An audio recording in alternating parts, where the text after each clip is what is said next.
Hey guys, welcome back to the channel. This video is not sponsored by Rain, as awesome as that would be. It is not. So guys, today we're going to be talking about Scream 4. Scream 4 came out in 2011. I just recently rewatched this movie because it happens to be on Hulu. So it's there, convenient. I think so. It's Halloween season. So, I thought, why not? I haven't really seen this movie since 2011, and for some reason, I thought it was going to be a lot worse than what it was.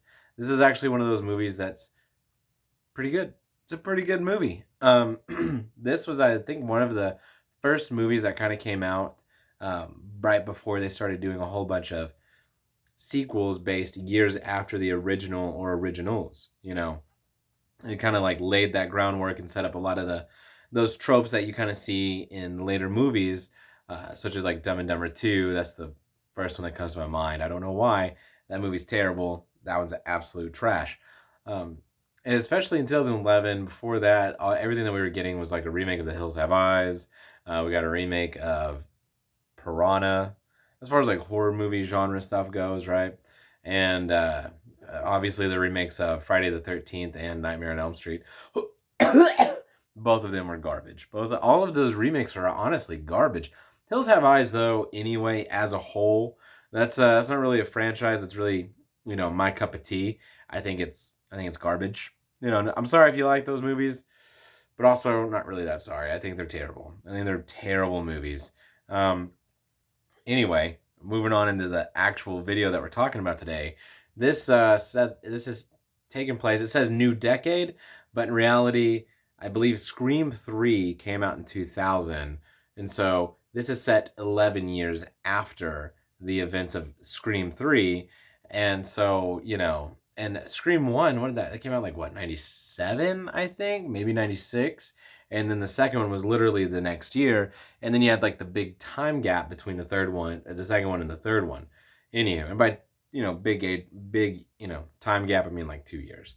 So it was really fun to catch up with the characters in 2011, such as Dewey, Gale, and Sidney.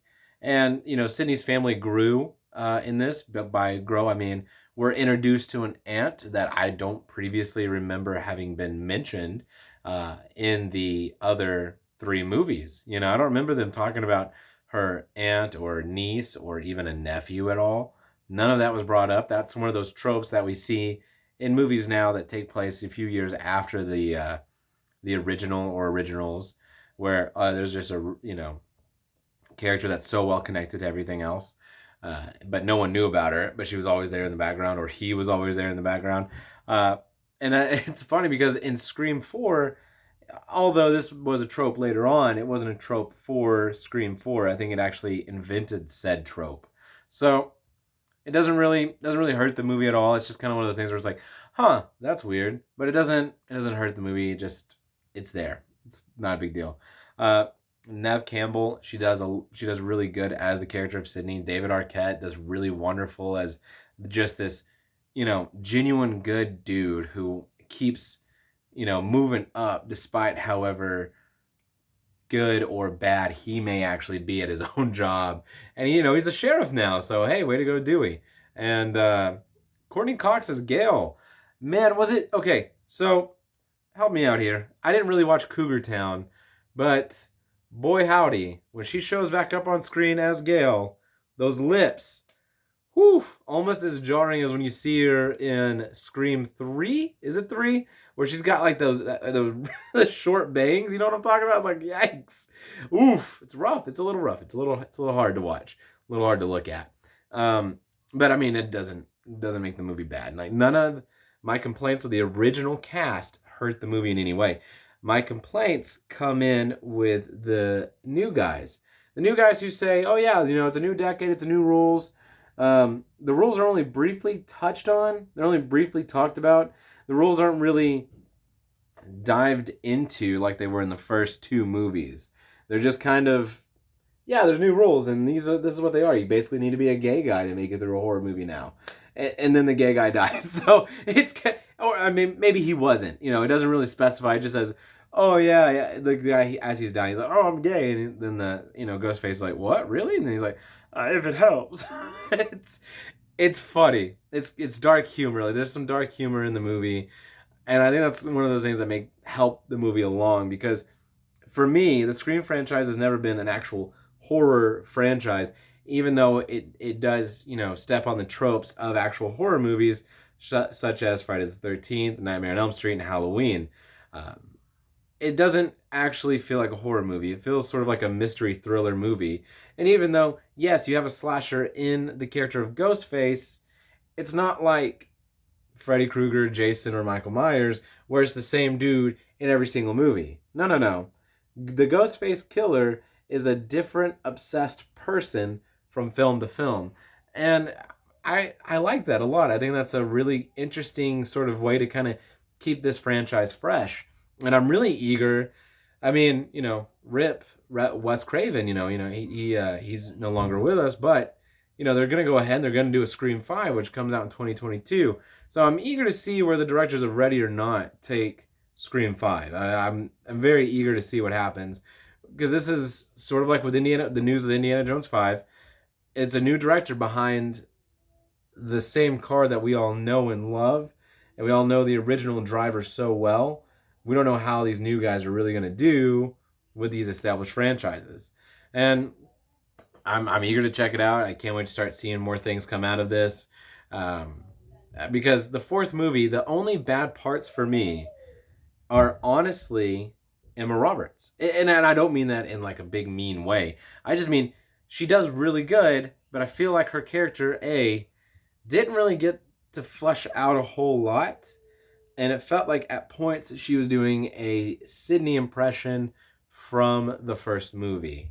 And I know that's in a very meta way the point of this movie to be like a sort of reboot. Like they're trying to do a reboot in the established universe of the Scream movies. But Emma Roberts at times she's a bit wooden. It's kind of like with the guy who plays her boyfriend or ex-boyfriend or whatever. He feels a bit wooden. He feels a bit stiff. Hayden Panettiere, is that how you say her name? She feels a bit stiff at times. I think the Culkin kid, the Macaulay Culkin's little brother, I think he's the only one that actually does well. I think he's the only one where I actually think he's this teenage kid who's just kind of trying to go with the flow of his friends and yeah, we can still do our Stabathon movie marathon of all 7 movies. And you want to talk about meta, man? The opening to this movie has, I think it's like what, one, two, I think it's 3 different openings, and it's all the same kind of stuff. But anyway, for me, Scream 4 is going to be a solid 4 out of 5 stars, just based on the fact that at times the younger crew didn't feel 100% genuine, and the Alison Brie, her character, where she's playing the assistant to Sydney's character, who wrote a book at the beginning of the movie. We found out she wrote a book about her experiences from the previous 3 movies, and so Alison Brie at points feels like she needs to be in an early to mid 2000s Matthew McConaughey rom-com, but she just took a wrong turn at Albuquerque and she ended up in a slasher thriller movie, and then she dies.